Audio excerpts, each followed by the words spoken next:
Hello everyone, good morning to all of you. Focus study with अभी में आप सभी का स्वागत है।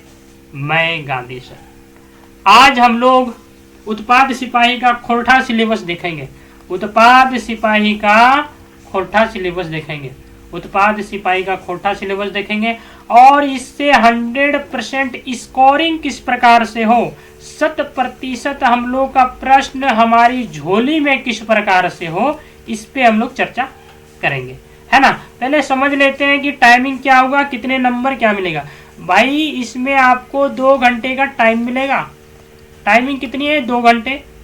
2 घंटे की टाइमिंग मिलेगी और प्रत्येक सही प्रश्न करने पर आपको 3 नंबर मिलेगा और यदि आप प्रश्न को गलत करते हैं तो आपका 1 नंबर आयोग काट लेगी। मतलब नेगेटिव है इसमें भी, नेगेटिव इसमें भी है। भाई गलत करोगे तो 1 नंबर कटेंगे आपके और सही करेंगे तो आपको 3 नंबर आपके हाथों में मिलेगा।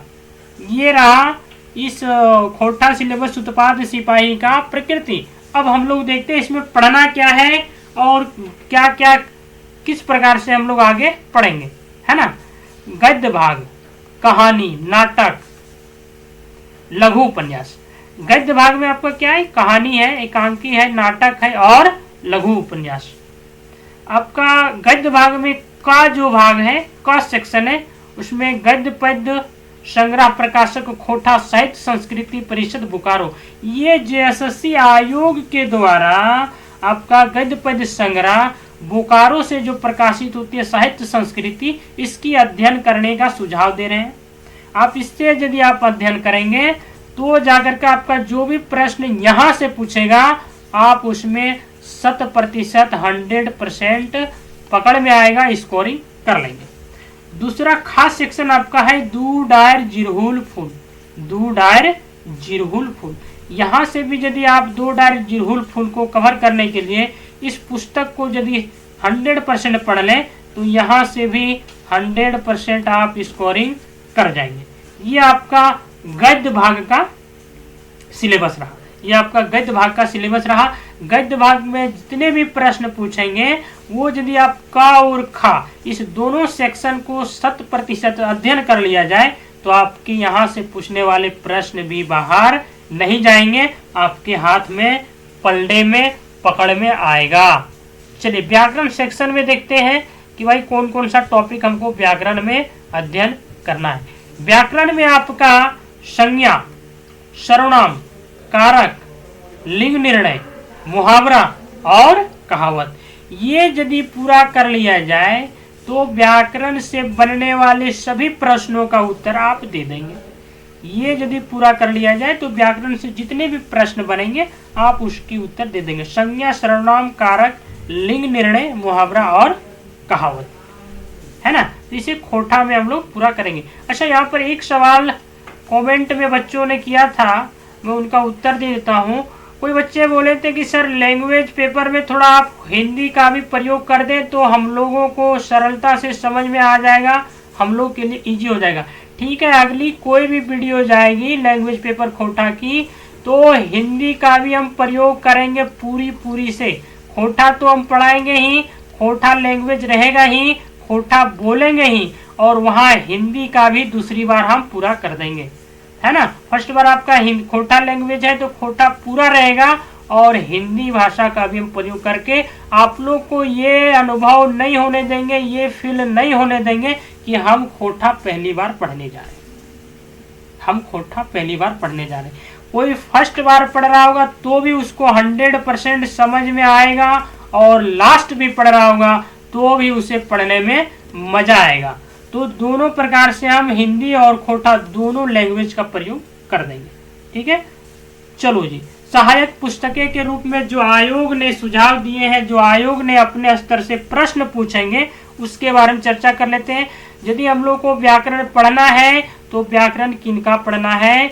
लेखक ए.के. झा सर जी का यदि हम लोग पढ़ लें, ए.के. झा सर का, तो व्याकरण से जो भी प्रश्न बनेगा वो आपका पकड़ में आ जाएगा। पिछली सीरियल में आप लोगों ने देखे होंगे संज्ञा, सर्वनाम, कारक, लिंग और मुहावरा जो पूछा गया था वो कहाँ से पूछा था? लेखक ए.के. झा की पुस्तक से ही पूछा था और बच्चे लोग समास में बड़ा कन्फ्यूजन थे कि समास कहाँ से पूछ दिया, कौन समास है। भाई लैंग्वेज केवल चेंज किया था, और वो लैंग्वेज कहाँ से उठाया था, लेखक ए.के. झा सर का पुस्तक से लैंग्वेज उठाया था आयोग ने। तो हम लोग भी ए.के. झा सर का ही पुस्तक का प्रेफरेंस करेंगे, इसका ही अनुसरण करेंगे, हम लोग को पकड़ में सारा प्रश्न आ जाएगा। चलिए दूसरा का में हम लोग देख लिए ए.के. झा, और खा में भी आयोग ने बताया है कि व्याकरण आप पढ़ सकते हैं लेखक वासुदेव महतो का। निबंध सेक्शन में आते हैं। तीसरा सेक्शन आपका निबंध है। समसामयिक विषय पर निबंध रहेगा, समसामयिक करंट विषय पर निबंध आपका रहेगा, करंट से रिलेटेड रहेगा। खोटा निबंध में आपका बी.एन. ओदार सर है, आपका आयोग भी इस पे सुझाव निश्चित दिए होंगे। तो सहायक ग्रंथ के रूप में खोटा निबंध संग्रह, यदि इसे हम लोग कर ले खोटा निबंध संग्रह पुस्तक को, तो निबंध से उठने वाले जितने भी प्रश्न होंगे सारे पकड़ में आ जाएंगे, सारे आपके झोली में रहेंगे, आपके पलड़े में पकड़ेंगे, आपके पलड़े में आएंगे, आपके अधीन रहेंगे। और आयोग ने सुझाव दिया है आपका कहा जाए तो डॉक्टर बी.एन. ओदार का क्या खोटा निबंध संग्रह है ना, खोटा निबंध आपका डॉक्टर बी.एन. ओदार का। तो यहाँ से हम लोग कोशिश करेंगे कि उत्पाद सिपाही का 100% आपका जो भी प्रश्न खोटा लैंग्वेज से पूछे पकड़ में 100% आए, और हम लोग दोनों भाषा का प्रयोग करेंगे, हिंदी का भी और खोटा का भी। फर्स्ट में आपको खोटा लैंग्वेज से पूरा पढ़ा दिया जाएगा, फिर दूसरी बार आपको हिंदी लैंग्वेज से भी पूरी पढ़ा दिया जाएगा। इससे क्या होगा, कोई खोटा लैंग्वेज वाले को भी 100% समझ में आएगा, जिनको थोड़ी सी खोटा कम भी समझ में आती है, कम बोले होंगे, कम सुने होंगे, उनसे भी हिंदी के द्वारा 100% समझ में आ जाएगा। और खोटा लैंग्वेज से आपका सिलेक्शन सरल हो जाता है, क्योंकि यहाँ से जितने भी प्रश्न बनेंगे वो आपके पास से रहेंगे, आपके इर्द गिर्द से रहेंगे, और आपका ये मातृभाषा होने के नाते यहाँ से प्रश्न भी पकड़ना आसान हो जाएगा। तो आप लोग कमेंट करिएगा कि इस टॉपिक को हम लोगों ने देखनी है कि उत्पाद सिपाही में कितना क्या टॉपिक है। तो आप लोग कमेंट ये करिएगा कि कहाँ से शुरू करें और कौन सा टॉपिक आप लोग के चूज के अनुसार चलेंगे, कि आप लोग कौन सा टॉपिक शुरू करने बोलते हैं वहाँ से। यदि कहानी सेक्शन से कहेंगे, एकांकी कहेंगे, नाटक कहेंगे, लघु उपन्यास कहेंगे तो यहाँ से चलेंगे, या फिर ग्रामर सेक्शन से कहेंगे तो ग्रामर से चलेंगे, जैसे आप लोग कहिएगा, या खोटा में निबंध सेक्शन से कहेंगे तो वहाँ से भी हम चलेंगे। तो जैसे आप लोग कहिएगा कमेंट जरूर करिएगा। आप लोग के कमेंट से हमें भी मोटिवेट मिलती है, और उससे हमें भी पता चलता है कि हमारे अंदर भी क्या कमी है जिसको बच्चों के अनुसार 100% करना है।